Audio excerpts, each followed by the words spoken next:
लक्ष्मी प्रतिमा mini blog आपण मानक स्वागत। पुआ जाइला अंडा आनिया बजार को साइकेल पड़ी अंडा भांगीगला। आम टिफिन करा जाइलु चकुली पिठा एठी से सिमई उपमा भाई भूणी जाक कर खाइले। पुआ को कहली पुआ लंका टिके डिंफ छड़े दिए लंका गुंडा सारी जाइए लंका गुंड करवा पुआटे छड़े दी। मिसई खाला से अंडा भांगी जाता आम पनीर कर देलु। देखो चूल्हे आम अंडा पनीर तैयारी करूँ मसला सब बाटिक नहीं कषिदेलु। देखो केते सुंदर होती सांग मैंने आम बादाम लड्डू करने मु बादाम भाजी देती आगु ये चोपा छड़ी दूची गुड़ ठीक पकई जंती देलु।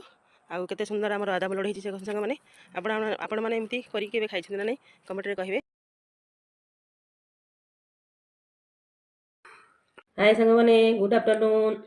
पखाड़ भात खाऊजा शुकुआ पोड़ा जी अंडा पनीर तरकारी पणा शाग पोड़ा सांग मैंने पार्टी आज आम खाଇବା सांग मैंने आपण मैंने खातु मो चैनल को सब्सक्राइब लाइक कमेंट करेंगे सांग मैंने। जय जगन्नाथ।